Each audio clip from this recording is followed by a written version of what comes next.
बिस्मिल्लाहिर्रहमानिर्रहीम अस्सलाम वालेकुम dear students and welcome to our session. और इस सेशन के अंदर हम लोग देखने जा रहे हैं व्हाट इज़ ASP.NET।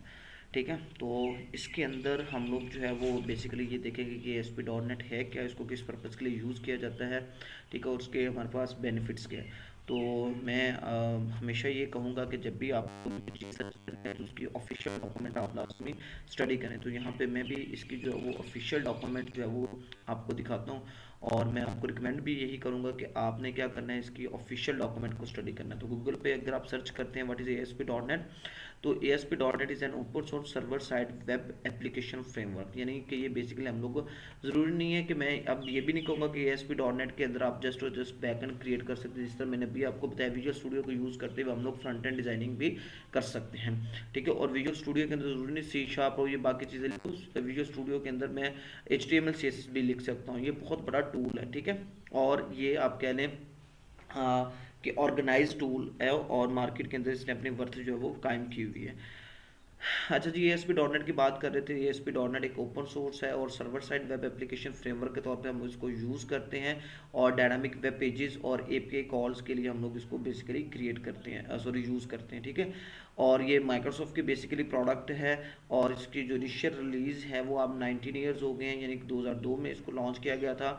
ये डॉटनेट के लैंग्वेज के अंदर रिटर्न है। तो कुछ इसकी डॉटनेट की ना हम लोग ऑफिशियल डॉक्यूमेंट को स्टडी कर लेते हैं कि डॉटनेट बेसिकली है क्या। उसके बाद मैं आपको दिखाऊंगा किस तरह से हम लोग बूटस्ट्रैप का थीम जो है वो डॉटनेट के अंदर इंपोर्ट कर सकते हैं। और अगर हम लोगों ने कोड लिखना है तो भी लास्ट सेशन के अंदर में मैंने आपको बताया, लाइक आपने बटन के ऊपर को बैक एंड कोड अटैच करना है, तो जस्ट आपने उसके ऊपर डबल क्लिक करना है, तो वो आपको एक इवेंट क्रिएट कर देगा, और उस इवेंट के अंदर आप जो भी कोड लिखना चाहे आप लिख सकते हैं। तो इसके ऑफिशियल डॉक्यूमेंट हम लोगों ने जो है वो सिंपल ओपन कर लिए। अब हम यहाँ पे देखते हैं कि इसके ऑफिशियल डॉक्यूमेंट के अंदर बेसिकली कौन कौन सी चीज़ें हमारे पास मौजूद हैं। तो सबसे पहले हम लोग देखेंगे कि ASP.NEट बेसिकली है क्या। और अगर आप यहाँ पे देखें तो हमारे पास लिखा हुआ है ASP.NEट is an open source web framework. ठीक है, ये एक ओपन सोर्स वेब फ्रेमवर्क है created by Microsoft for building modern web apps and services with .NET। ठीक हो गया। ASP.NEट is a cross platform errors on Windows. ये क्रॉस प्लेटफॉर्म है, ना सिर्फ हम इसको विंडोज में, क्योंकि अभी मैं विंडो यूज़ कर रहा हूँ, विंडो ऑपरेटिंग सिस्टम यूज़ कर रहा हूँ, तो मैंने विंडो के ऊपर इसको जो है वो रन करूँगा। आप लिनक्स के ऊपर भी कर सकते हैं, मैक OS के ऊपर भी कर सकते हैं, और इवन डॉकर के ऊपर भी कर सकते हैं, जो कि डेव का एक टूल है। ठीक है, और डॉकर को किस पर्पज़ के लिए यूज़ करते थे, तो जस्ट इसकी एक छोटी सी मैं एग्जांपल देता चलूँ। तो मैं अक्सर इसकी एक एग्जांपल कोड करता हूँ कि लेट्स सपोज मैं विंडो 10 यूज़ कर रहा हूँ, और मेरा जो क्लाइंट है उसके पास लिनक्स का जो है वो ऑपरेटिंग सिस्टम है। तो मैं एक वेबसाइट डेवलप करता हूँ, और वो वेबसाइट मेरे पास विंडोज़ के ऊपर जो है वो परफेक्टली काम कर रही होती है, लेकिन जब मैं वो कोड अपने क्लाइंट को देता हूँ जिसके पास जो है वो ऑपरेटिंग सिस्टम डिफरेंट है एज़ कम्पेयर टू विंडो, तो जब वो वही कोड वहाँ पे लिनक्स के ऊपर रन करता है तो उसके पास एरर्स आते हैं या कंपैटिबिलिटी का इशू आता है। तो उसके लिए हम लोग क्या करते हैं, डॉकर को यूज़ करते हैं। जिस तरह हम गिटहब को यूज़ करते हैं, तो डॉकर के हम लोग क्या इसलिए पर्पज़ के लिए यूज़ करते हैं कि हम लोग अपने कोड की एग्जैक्ट इमेज यानी कॉपी क्रिएट कर लेंगे, और वही कॉपी हम एग्जैक्टली जो है वो अपने जो है वो क्लाइंट को प्रोवाइड करेंगे, और वो जब उस कॉपी को इंपोर्ट करेगा तो उस कॉपी के अंदर एग्जैक्टली सेम कोड और सेम लाइब्रेरीज वगैरह इंपोर्ट हो जाएंगी, और ये इशू जो है वो डेवलपमेंट साइड पे और टेस्टिंग साइड पे आ रहा था वो रिजॉल्व हो जाता है। तो डॉटनेट प्लेटफॉर्म की हम बात करते हैं, तो डॉटनेट प्लेटफॉर्म क्या है। Dot net is a developer platform made up for tools. इसके अंदर जैसे भी हम लोगों ने देखा, टूल बॉक्स के अंदर हमारे पास डिफरेंट चीज़ें मौजूद हैं। मैंने तो अभी चंद एक चीज़ें पैनल और बटन और ये चीज़ें पिक्चर बॉक्स, ये 3-4 चीज़ें आपको ड्रैग एंड ड्रॉप करके दिखाई, लेकिन अगर आप इसके अंदर सर्च करें तो आपको हर तरह का टूल इसके अंदर जो है वो मिल जाएगा टूल बॉक्स के अंदर। प्रोग्रामिंग लैंग्वेज और libraries for building many different types of application, यानी कि इसके अंदर हम लोग प्रोग्रामिंग लैंग्वेज को यूज़ कर सकते हैं, और डिफरेंट लाइब्रेरीज को यूज़ करते हुए डिफरेंट टाइप के एप्लीकेशन को डेवलप कर सकते हैं।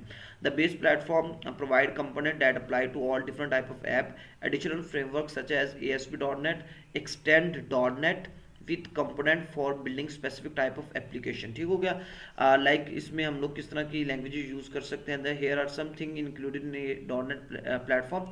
इसके अंदर हमारे पास C# है, हमारे पास F# है, हमारे पास विजुअल बेसिक प्रोग्रामिंग लैंग्वेज मौजूद है।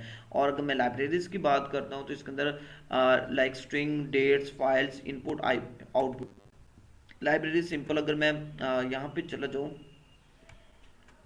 और मैं आपको यहाँ पे दिखाऊं, ये सिंपल हमारे पास जो है वो इनको नेम स्पेसेस बोलते हैं, लेकिन ये क्या होती है हमारे पास हेडर फाइल्स होती है जिनको हम लोग लाइब्रेरीज भी बोल सकते हैं। तो यहाँ पे अगर इनमें से लाइक अब मैंने विंडो फॉर्म बना रहा हूँ, अगर मैं ये वाली स्किप कर दूंगा लाइब्रेरी या ये वाली स्किप कर दूंगा तो इससे मेरे डिजाइनिंग पॉइंट ऑफ व्यू से कुछ चीज़ें जो है वो इम्पैक्ट होंगी।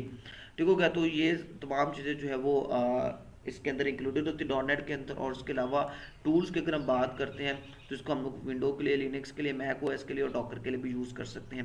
ASP डॉटनेट एक्सटेंड डॉटनेट, अब कंप्लीट डॉक्यूमेंटेशन नहीं मैं पढ़ाऊंगा, काफ़ी बोरिंग सेशन हो जाएगा। जस्ट आप इसको रफली एक दफ़ा देख लें कि डॉटनेट एक्सटेंड डॉटनेट उसकी जो लैंग्वेज है, base framework for processing web request through C# और F#। Web page templating syntax known as Razor for building dynamic web pages using C#, यानी कि इसके अंदर जो वेब टेम्पलेट हम लोग यूज़ करेंगे वो रेजर यूज़ करेंगे, और जो कि डायनामिक वेब पेज बनाने के लिए काम आता है। और उसके अंदर क्या यूज़ करते हैं, C# यूज़ करते हैं। और इसके अंदर जो कॉमन लाइब्रेरी होती है वो मॉडल व्यू कंट्रोलर होता है। ऑथेंटिकेशन सिस्टम इसके अंदर होता है जिसमें हम लोग जो है वो आप कह लें कि including multifactor authentication through Google Authenticator या ट्विटर के थ्रू भी आप इसको ऑथेंटिकेट कर सकते हैं। उसके अलावा अगर हम इसका नेक्स्ट पिक्चर देखें तो बैकएंड कोड के तौर पे हम इसको यूज़ करते हैं। उसके अलावा dynamic page using C#, HTML, CSS, JavaScript इनको भी यूज़ कर सकते हैं इसके अंदर। ठीक है। और ये एक ओपन सोर्स है और इसको डिफरेंट प्लेटफॉर्म के ऊपर हम लोग रन कर सकते हैं, और इसको हम लोग रियल टाइम और माइक्रो सर्विसेज भी इसके अंदर यूज़ कर सकते हैं, API भी यूज़ कर सकते हैं। डॉटनेट क्या होती है, डॉटनेट कोर क्या होती है, डॉटनेट कोर बेसिकली आपको क्रॉस प्लेटफॉर्म जो है वो इन्वायरमेंट प्रोवाइड करती है। ठीक है, यानी कि हाइब्रिड एप्लीकेशन डेवलप करने के लिए हम लोग ASP डॉटनेट कोर यूज़ करते हैं। तो इसकी कंप्लीट डॉक्यूमेंटेशन आप पढ़ लीजिएगा, आपको इसकी डिटेल समझ आ जाएगी। मैं वन बाय वन इसको एक्सप्लेन नहीं करूँगा क्योंकि ये सेशन जो है वो काफ़ी बोरिंग हो जाएगा। ठीक है, अब मैं आपको बताता हूँ कि हम लोग किस तरह से जो है वो बूटस्ट्रैप का थीम जो है वो अपने डॉटनेट इन्वायरमेंट के अंदर जो है वो इंपोर्ट कर सकते हैं। तो ये एक थीम मैंने डाउनलोड किया हुआ ऑलरेडी, मैं आपको बता देता हूँ कि ये थीम मैंने कहाँ से डाउनलोड किया है। और ये इसकी इंडेक्स फाइल में आपको दिखा देता हूँ। ये एक डैशबोर्ड है, ठीक है, जिसको मैंने डाउनलोड किया हुआ है। एक बूटस्ट्रैप का ये टेम्पलेट है, इसको मैंने डाउनलोड किया हुआ है, और इसको किस तरह से इंपोर्ट करते हैं वो भी मैं आपको बता देता हूँ। तो सिंपल आप लोगों ने क्या करना है, यहाँ पे गूगल पे जाके सर्च करना है स्टार्ट बूटस्ट्रैप, और ये एक फ्री वेबसाइट है जहाँ से आपको फ्री और पेड थीम दोनों मिल जाएंगे। इसकी ये लिंक है प्रॉपर्ली startbootstrap.com, इस पर हम लोग चले जाएंगे। ठीक है, ये मैं जस्ट इसलिए बता रहा हूँ कि आप यहाँ से थीम जो है वो डाउनलोड कर लीजिएगा। यहाँ पे आपने एडमिन डैशबोर्ड, लैंडिंग पेज जो भी चाहिए आपको यहाँ पे क्लिक कर लें। सिंपल मैं एडमिन एंड डैशबोर्ड पे क्लिक करूँगा, और ये मैंने जो है वो फ्री वाला डाउनलोड किया हुआ है। ये प्रो है, प्रो और प्रीमियम जो होंगे वो पेड होंगे। ठीक है, तो मैंने ये फ्री वाला जो है वो डैशबोर्ड जो है वो डाउनलोड किया है। और उसके बाद हम लोग देखते हैं कि C# के लिए हम लोगों ने इन्वायरमेंट सेटिंग की थी। इसी तरह अगर हम लोग बात करते हैं डॉटनेट एप्लीकेशन बनाने की, तो डॉटनेट एप्लीकेशन बनाने के लिए विजुअल स्टूडियो के अंदर आपको उसके कुछ पैकेज जो है वो अपडेट करने पड़ेंगे। वो अपडेट कैसे कर सकते हैं, आप सिंपल डाउनलोड्स में जाएंगे, ये आपके पास उसकी इंस्टॉलर फाइल पड़ी हुई है। अगर आप इस पर डबल क्लिक करते हैं, रन पे क्लिक करेंगे, ठीक है, तो मैं आपको बताता हूँ कि आपने इसके अंदर क्या चीज़ और ऐड करनी है एक्स्ट्रा, जिससे आप क्या कर सकते हैं, डॉटनेट एप्लीकेशन को डेवलप कर सकते हैं। तो सिंपल मैं कंटिन्यू पे क्लिक करूंगा। ठीक है, और मैं तो इंस्टॉल नहीं करूंगा क्योंकि मेरे पास ऑलरेडी इंस्टॉल है। ठीक है, और इसको काफ़ी टाइम भी थोड़ा सा लग जाता है। ये तकरीबन 700 या 800 MB का पैकेज है। मैं दिखा देता हूँ कि आपने कौन सा पैकेज है वो ऐड करना है, और इसके अलावा भी अगर कोई आप ऐड करना चाहे तो आप कर सकते हैं। यहाँ पे देखें वो अप टू डेट की मुझे ऑप्शन दे रहा है, अगर अपडेशन होती तो मैं इसको अपडेट कर लेता। और सिंपल मैं आपको बता दूं क्योंकि हम लोग कम्युनिटी एडिशन इसका यूज़ करें 2019। ठीक है, तो आपने क्या करना है, अपना गूगल का अकाउंट, माइक्रोसॉफ्ट का एक अकाउंट अगर नहीं बना हुआ तो बना लें, और उसके थ्रू आपने माइक्रोसॉफ्ट को क्या कर लेना, साइन इन कर लेना। जिस तरह से मैं अगर आपको दिखाऊं तो ये मैंने साइन इन किया हुआ है। अदरवाइज अगर आप साइन इन नहीं करते, ठीक है, तो उससे क्या होगा कि वो 1 मंथ के बाद जो है वो आपसे कहेगा कि अगर आपने इसको मजीद फ्री में यूज़ करना है तो आप पहले साइन इन करें, या अगर साइन इन करने के लिए आपके पास पहले से अकाउंट नहीं है तो नया अकाउंट बना ले सिंपल। तो आपने सिंपल क्या करना है, ये इंस्टॉलर ओपन कर लेना है, मॉडिफाई पे क्लिक करना है। मॉडिफाई पे क्लिक करने के बाद यहाँ पे डिफरेंट पैकेज हमें नजर आएंगे, उनमें से कौन सा पैकेज आप लोगों ने फिलहाल सेलेक्ट करना है वो मैं आपको बता दूँ। तो आपने सेलेक्ट करना है, पहले हम लोगों ने डॉटनेट डेस्कटॉप डेवलपमेंट ये वाला पैकेज सेलेक्ट किया हुआ था। अब आप लोगों ने सेलेक्ट करना है ASP dot net and web development, ये वाला सेलेक्ट कर लेना है। इसके अलावा कोई और अगर आप अपने से काम करना चाह रहे हैं तो Node.js जो भी पैकेज आपको चाहिए यहाँ से आप सेलेक्ट करके सिंपल जो है वो उसको इंस्टॉल वाइल डाउनलोडिंग, यानी जैसे जैसे वो डाउनलोड हो रहा होगा उसके अंदर पैकेज भी इंस्टॉल हो रहे होंगे। तो जो आप करना चाहे पैकेज आप कर सकते हैं, लेकिन फिलहाल आप लोगों ने एक ये पहले ऑलरेडी हम लोगों ने किया हुआ है, उसके साथ ये वाला पैकेज आपने क्या करना है, डाउनलोड कर लेना और डाउनलोड के साथ उसको इंस्टॉल कर लेना है, क्योंकि ये मैंने ऑलरेडी किया हुआ है, ठीक है। तो मुझे इसको करने की ज़रूरत नहीं है, जस्ट मैं आपको मूव करता हूँ और प्रोजेक्ट पे हम लोग काम करते हैं, ठीक होगा।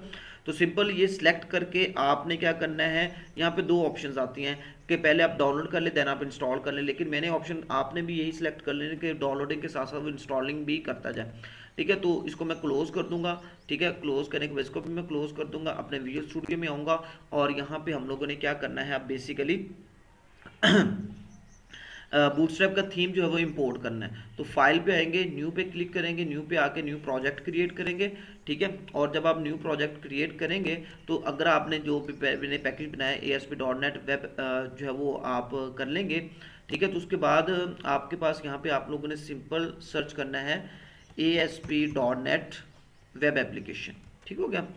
तो ये आपके पास ऑप्शन आ रही है ASP.NET, ठीक है। मैं अगर साइड पे क्लिक करता हूँ तो ये सिलेक्टेड ही आ रहा है, चलिए इससे कन्फ्यूजन होइएगा, आपने सिंपल करके सर्च करना है ASP.NET वेब एप्लीकेशन, ठीक है। तो इसको मैंने सिलेक्ट किया, सिलेक्ट करके नेक्स्ट पे क्लिक करूंगा और इसका जो भी आप नेम रखना चाहे, तो मैं सिंपल इसका नेम रख देता हूँ बूटस्ट्रैप, ठीक हो गया। और क्रिएट पे क्लिक करूंगा, ठीक है। इसका अगेन सोल्यूशन आप जहाँ पे इंपोर्ट करना चाहे आप कर सकते हैं, बाय डिफॉल्ट जो है वो ये मेरे पास आएगा। अब यहाँ पे आपने एम्प्टी फॉर्म सेलेक्ट करना है, वेब फॉर्म सेलेक्ट करना है, MVC वेब API या सिंगल पेज एप्लीकेशन के ऊपर काम कर रहे हैं तो आपने सेलेक्ट करना है। तो सिंपल यहाँ पे मैं एम्प्टी ही सिलेक्ट करूँगा, एम्प्टी सेलेक्ट करने के बाद क्रिएट पे मैं क्लिक करूँगा, ठीक है। और थोड़ी देर में मेरा सोल्यूशन जो है वो रेडी हो जाएगा, ठीक है। और जैसे ये रेडी हो जाएगा तो हमने क्या करना है, इसके अंदर बूटस्ट्रैप का थीम जो है वो इंपोर्ट करना है, ठीक है। बहुत ही इजी है इसके अंदर बूटस्ट्रैप का थीम जो है वो इंपोर्ट करना।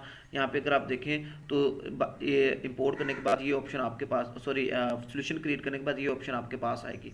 अब आप लोगों ने क्या करना है, सिंपल जो है वो थीम जो डाउनलोड किया हुआ है उसको एक्सट्रैक्ट करना है, एक्सट्रैक्ट करने के बाद इसको ओपन कर लेना है और इसमें CSS का फोल्डर, IMG का फोल्डर, JS का फोल्डर और वेंडर का फोल्डर, ये आप लोगों ने सिंपल क्या करना है, कॉपी करना है।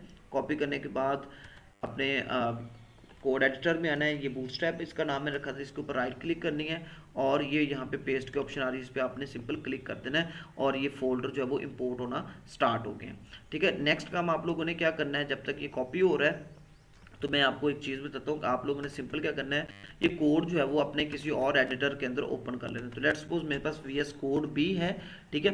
तो VS कोड में मैं इस कंप्लीट फोल्डर को ओपन करूंगा, space dot code, code space dot sorry लिखूंगा, एंटर करूंगा तो ये कंप्लीट जो मेरे पास डाउनलोडेड पड़ा हुआ है थीम ये ओपन हो जाएगा। इसमें मुझे index.html की फाइल में आना है, ठीक है। और ये कोड जो है वो कॉपी पेस्ट करना है। कोड कॉपी पेस्ट कैसे करेंगे, अगर आप यहाँ पे देखिए तो मेरे पास जो है ये फोल्डर इंपोर्ट हो गए। अब मैंने नेक्स्ट काम क्या करना है, बूटस्ट्रैप, इसके ऊपर राइट क्लिक करनी है।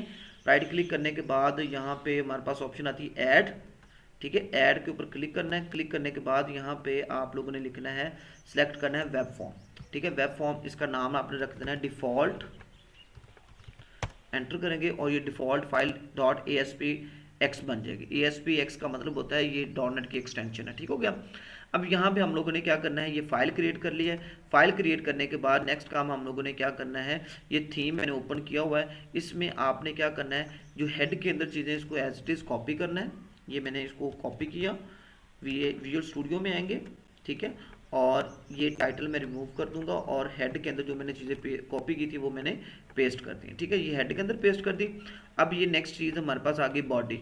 अब मैं नेक्स्ट काम क्या करूँगा, अगेन विजुअल स्टूडियो कोड में आऊँगा और ये यहाँ से पूरी बॉडी के अंदर जो चीज़ें हैं उनको मैं कॉपी करूँगा, ठीक है। एज इट इज़ आपने कॉपी करना है। अब ये थीम हम इंपोर्ट करने लगे हैं बूटस्ट्रैप में। फोल्डर हम लोगों ने पहले इंपोर्ट कर लिए हैं, अब बॉडी के अंदर जो चीज़ें डिफाइंड है हम उनको इंपोर्ट करने लगे हैं। अब एक ही चीज़ को ना इंपोर्ट करने के डिफरेंट मेथड्स है, एक ही चीज़ को कोड करने के या डेवलप करने के बेसिकली डिफरेंट मेथड्स हैं, ठीक है। तो मैं हो सकता है किसी डिफरेंट मेथड से करवा रहा हूँ, आप लोगों को शायद कोई और मेथड आता हो, वो ईजी हो, या गूगल से या कहीं और से आपने स्टडी किया हो, ठीक है। तो वो शायद डिफरेंट मेथड से इसको इंपोर्ट करना सिखा रहा हो, तो इससे कोई फ़र्क नहीं पड़ता, ठीक है। जस्ट हम लोगों ने जो है वो बूटस्ट्रैप को क्या करना है, इंपोर्ट करना है, ठीक है। तो ये यहाँ तक मैं इसको कॉपी करूँगा। कॉपी करने के बाद बॉडी के अंदर आऊँगा, इस डिव को मैं क्या कर दूँगा, रिमूव कर दूँगा, ठीक है। और यहाँ पे वो कोड क्या कर दूँगा, मैं पेस्ट कर दूँगा, ठीक है। अब नेक्स्ट काम हम लोगों ने क्या करना है, इन लिंक्स को भी कॉपी कर लेते हैं। बूटस्ट्रैप और के जो कोड जावास्क्रिप्ट के लिंक है इनको आप लोगों ने क्या करना है, सिंपल कॉपी करना है। कॉपी करने के बाद आप लोगों ने क्या करना है, जहाँ पे ये डिव सारी एंड हो रही है उसके बाद इसको आपने पेस्ट करना है, सेव करना है। और सेव करके आप लोगों ने सिंपल क्या करना है, इस पे सिंपल इसको क्लिक करना है, स्टार्ट करना है प्रोजेक्ट को। अच्छा, इसको स्टार्ट करते हुए ना कुछ एरर्स आपके पास आएंगे कि आपके लैपटॉप में एसएसएल सर्टिफिकेट जो है वो इंस्टॉल नहीं है, तो क्या आप इसको इंस्टॉल करना चाह रहे हैं या नहीं करना चाह रहे, तो आपने सिंपल येस पे क्लिक कर देना है। ठीक है, वो चंद सेकंड्स में ही इंस्टॉल होकर जो भी एरर आएगा वो ऑटोमेटिकली रिमूव हो जाएगा। ठीक है, तो आपने सिंपल येस पे क्लिक करना, नो नहीं करना। अगर आप इस पे, मेरे पास वो आ रहा था तो मैंने, क्योंकि मैं प्रैक्टिस कर रहा था, ठीक है, तो मैंने येस किया तो हो गया था। ये आप देखिए उसने जो है वो अपने लोकल होस्ट के सर्वर के ऊपर डिफॉल्ट ASP एक्स जो हम लोगों ने फाइल बनाई उसके अंदर कोड कॉपी पेस्ट किया, उसको लोड कर रहा है। ठीक है, और ये थोड़ी देर में पूरा बूटस्ट्रैप का थीम जो है वो आपका लोड कर देगा। और उसके साथ अगर आप किसी बटन पे, लाइक मैं अगर ओवरव्यू में जाता हूँ, सॉरी, इस पे क्लिक करके यहाँ पे आपका डिज़ाइन व्यू यहाँ पे भी आ रहा है, आप डिज़ाइन व्यू में भी जा सकते हैं। ये इसका सोर्स कोड आ रहा है बेसिकली। तो पहले इसको रन कर लेते, देन हम इसका यहाँ पे ये देखें, ये पूरे का पूरा थीम मेरे पास जो है वो लोकल होस्ट पे इंपोर्ट हो चुका है। ठीक है, तो इसका मतलब ये है कि कितना इजी है डॉटनेट के अंदर बूटस्ट्रैप के थीम को एम्बेड करना। और लेट्स सपोज अगर मुझे इसके बैकग्राउंड पे कोई कोड लिखना है तो मैं सिंपल डिज़ाइन व्यू में जाकर इस पर डबल क्लिक करूंगा तो एक इवेंट क्लिक को क्रिएट हो जाएगा और उस इवेंट में जाके मैं कंप्लीट कोड जो है वो लिख सकता हूँ। ठीक है, तो यहाँ से भी आपके पास डिज़ाइन व्यू की ऑप्शन आ रही है। अगर आप इस पर क्लिक करते हैं तो यहाँ पे आप देख सकते हैं ये आपके पास जो है वो उसका कंप्लीट डिज़ाइन व्यू आ रहा है। ठीक हो गया, तो इस तरह से आप इसको इस पर जो है वो काम कर सकते हैं। ये उसका डिज़ाइन व्यू आ रहा है कि अगर आपने कोई चीज़ ड्रैग एंड ड्रॉप करके ऊपर नीचे इसको करना है तो आप इसको यूज़ कर सकते हैं। लाइक ये देखें ना, इसके ऊपर माउस लेके जाएं तो इसका साइज़ इंक्रीज डिक्रीज करना है।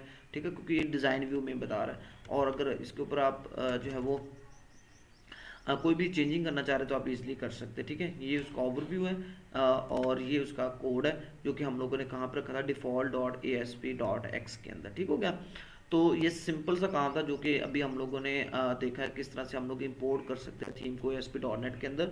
मजीद हम लोग लॉगिन फॉर्म और रजिस्ट्रेशन फॉर्म वगैरह देखेंगे ASP.NET के अंदर, लेकिन अपने नेक्स्ट सेशन के अंदर और एक चीज़ मैं आपको बताता चलूँ कि हो सकता है जो हमारा नेक्स्ट सेशन हो वो लास्ट सेक्शन हो या उसके बाद कोई लास्ट सेशन हो, 1 या 2 सेशन हमारे रह गए हैं, उसके बाद ये हमारा कंप्लीट हो जाएगा। तो अपना ख्याल रखिएगा, मिलते हैं अपने नेक्स्ट सेशन के अंदर, तब तक के लिए अल्लाह हाफिज़।